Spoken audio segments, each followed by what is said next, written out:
Do not miss any of our cool videos. Subscribe to our channel for latest updates. Click on the bell icon now.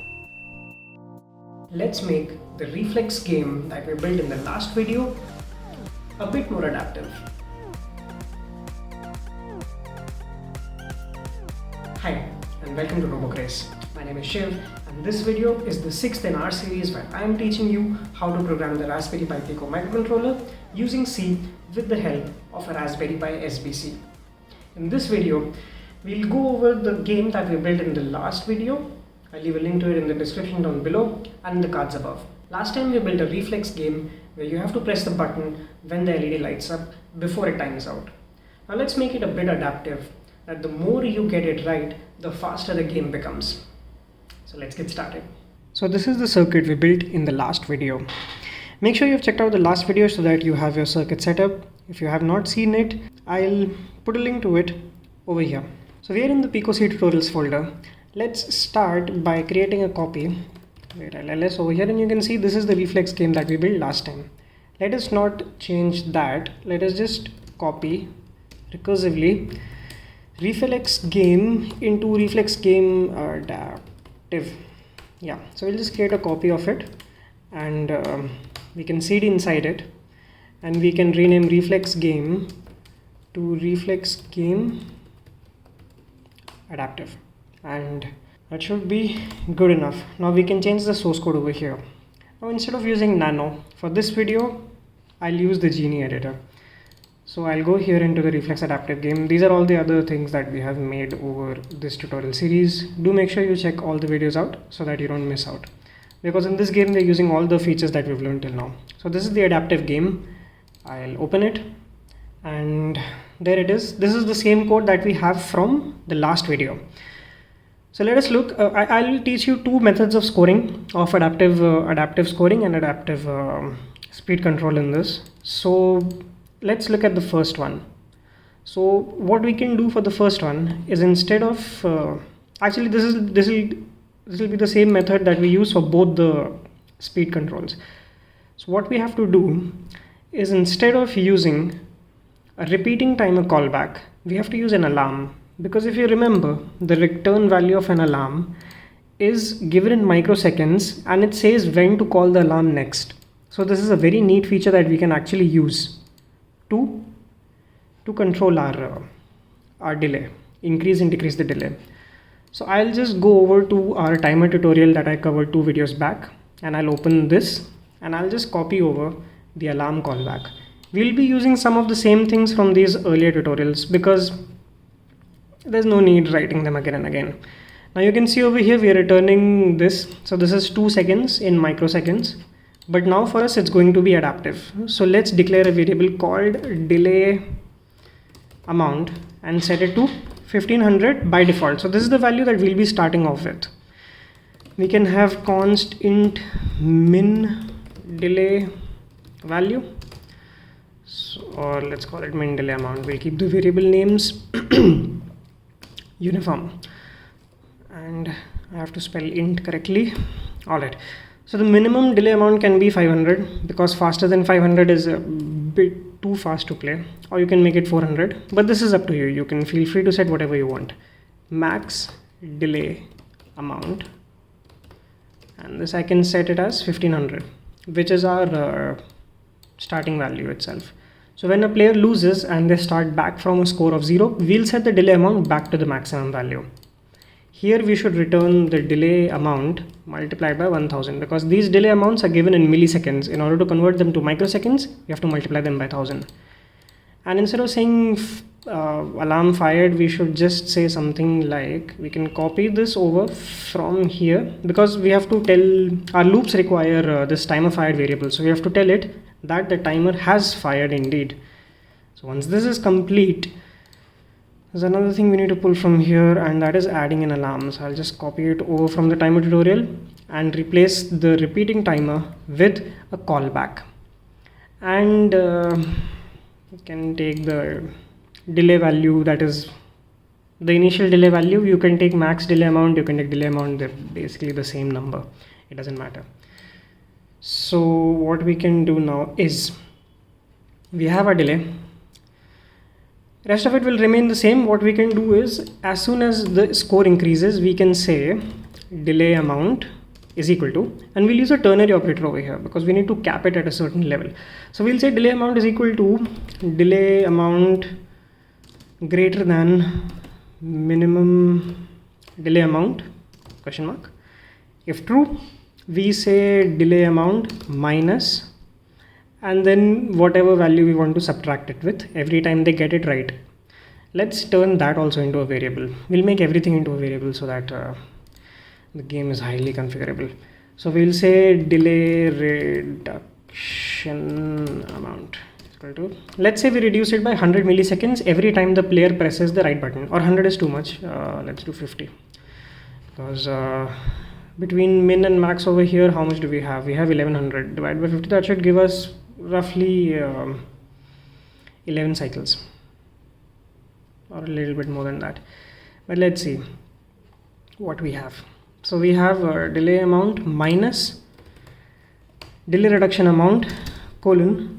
So this is executed in a ternary operator. This condition is evaluated. If it is true, then this statement is processed, else the statement that I'm about to write is processed. So we'll cap it at min delay amount. So if delay amount is not greater than minimum delay amount, then we'll set the delay amount to minimum delay amount. Otherwise, we reduce it. So this gives us our delay amount. Our delay amount is being returned by the alarm callback, so that is handled for us automatically. One last thing we need to do is, if the score is reset back to 0, the delay amount also has to be reset back to 0, because then the game will again start from the slowest speed. Let me just see that we have everything over here.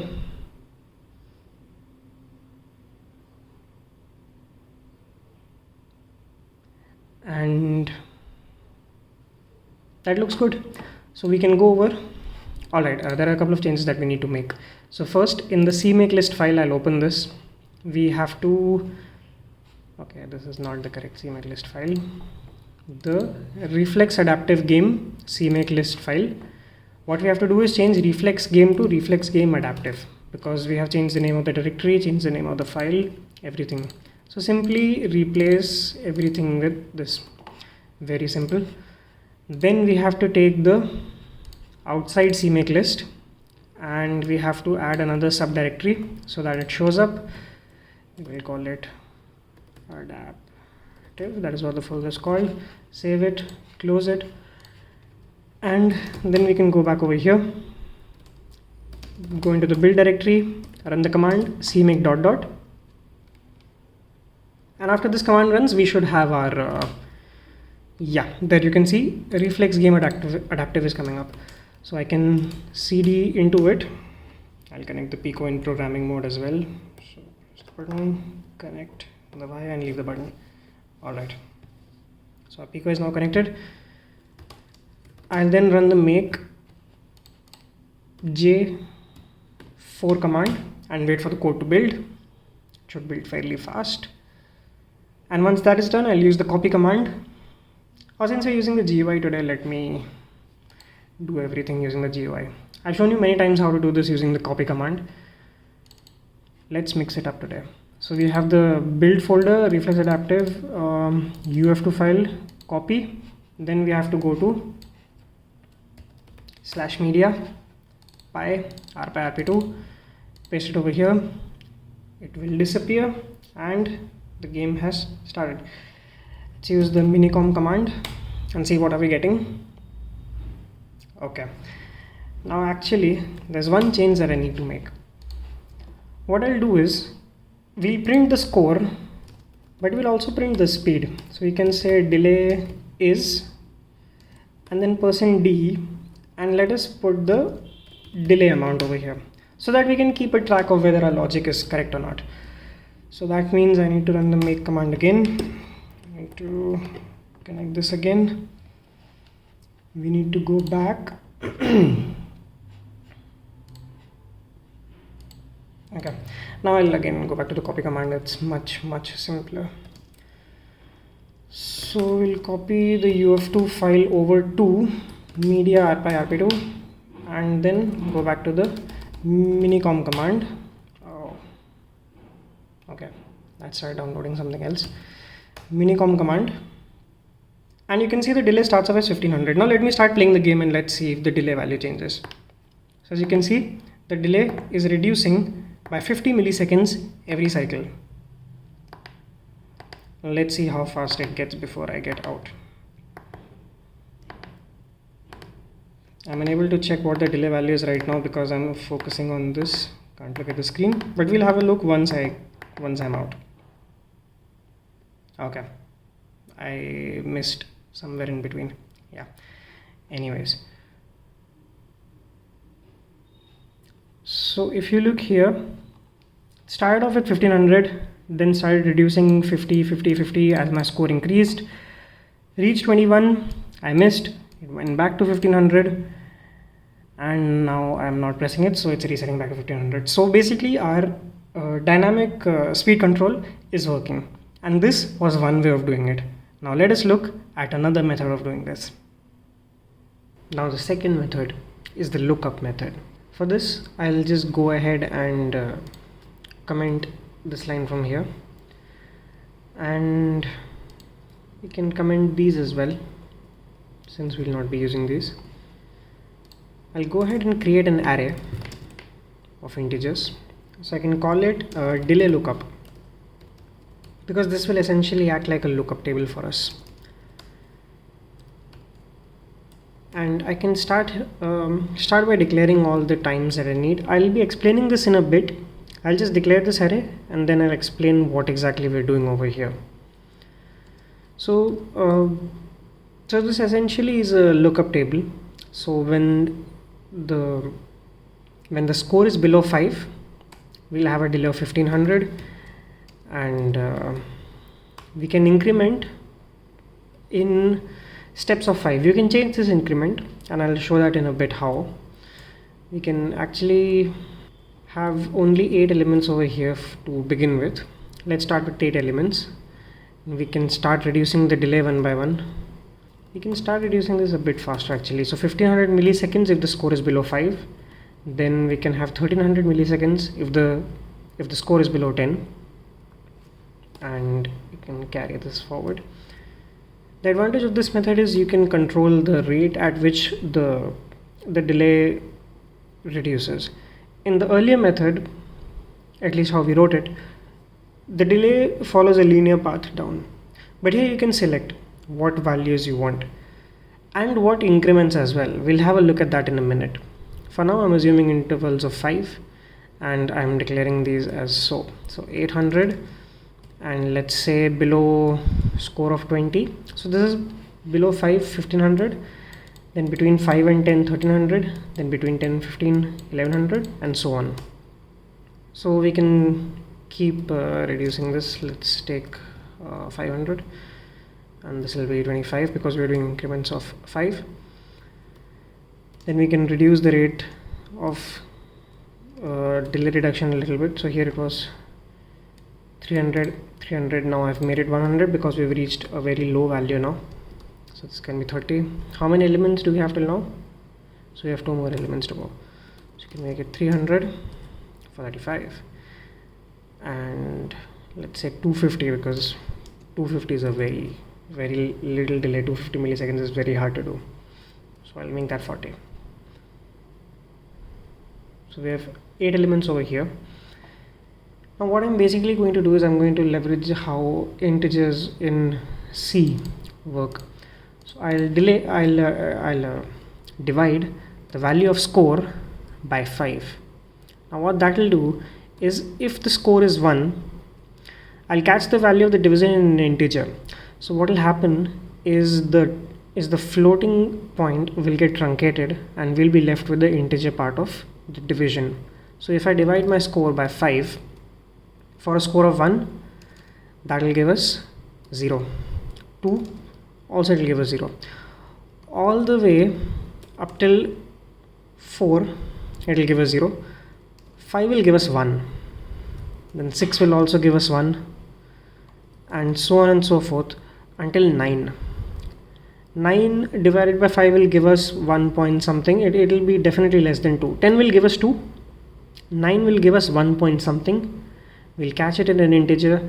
Implicit typecasting will truncate the decimal point and we'll still get 1.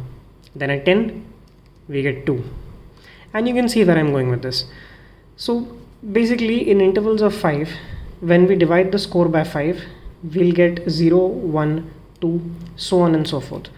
Now I'm going to use the result of this division typecasted to an integer to point us to the element in the array. So for scores under 5, it will be 0.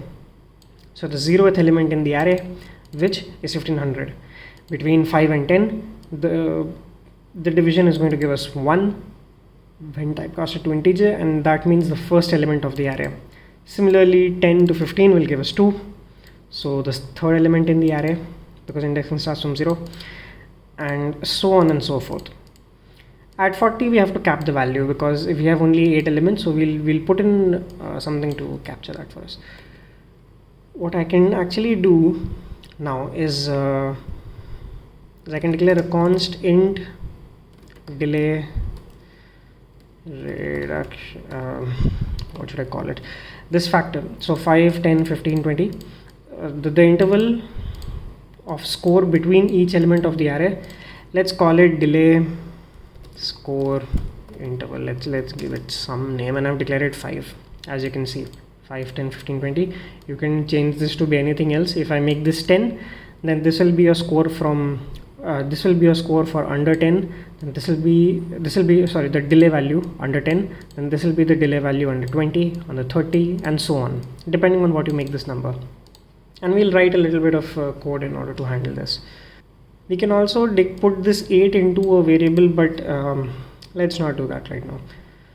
So what I'm going to do over here is I've commented this out, and what I can do here is we can actually use an integer. I'll declare 1 over here on top, and that will give us the index to this. So I can say int delay index can begin with 0, because we'll start off with the maximum delay, which is this one over here, and I'll just copy this one. And now what we can do is we can say delay index is equal to score divided by, and we have put it in a function, in a variable. It's called delay score interval. So basically I'm dividing score by 5 right now, and since delay index is an integer, what is happening is we are getting the value in integer format. It's implicitly typecasted, thereby we are truncating the decimal. Now the delay amount, did I comment delay amount as well? Okay, we cannot comment delay amount. Delay amount we need this, and you can set it to be the first element in the array, either hard coded or put it after this declaration and put it manually to element 0. Either ways it's fine. So now the delay amount is going to be the delay lookup of the delay index, because the index we are getting from here 0 to some number. And what we are going to do over here is, if delay index is greater than 8, actually greater than or equal to 8, because the last element in the array is going to be n minus 1, that is 8. We say delay index is equal to 8. So this is so that we cap it at a max value, and it doesn't exceed the limit of the array. It doesn't go outside of the array. It's going to be 7. So if the delay index becomes equal to, it cannot really go beyond 8, but for safety we'll just put greater than or equal to. But if it becomes 8, we reset it back to a 7. And the delay amount is the delay lookup table, and we access the delay index element out of it. Now what we do over here, we can simply copy this over, and we can reset delay index to 0, because we are going to start again from the top. of the array with the max delay. Now hopefully this works. Let me just compile it and run it once, and then we can check if this runs. So I can close minicom and the make command and connect my Pico over here. Alright, I'll use the copy command.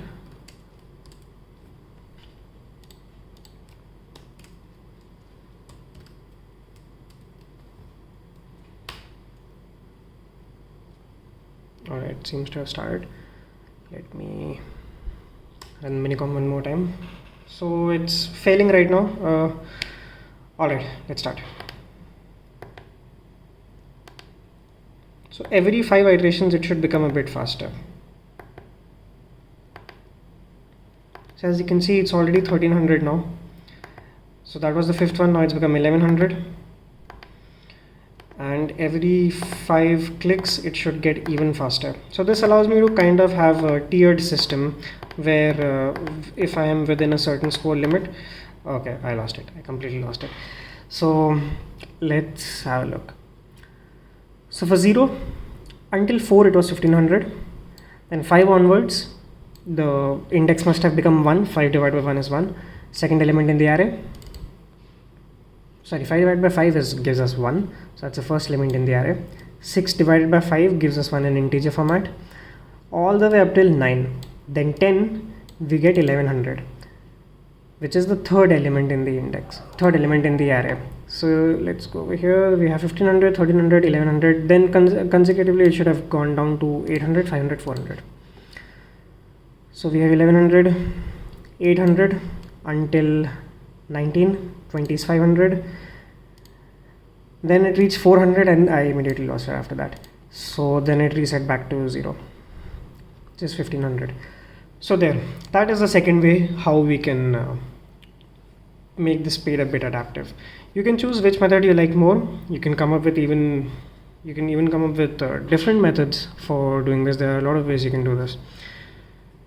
So yeah, with that, this game is complete.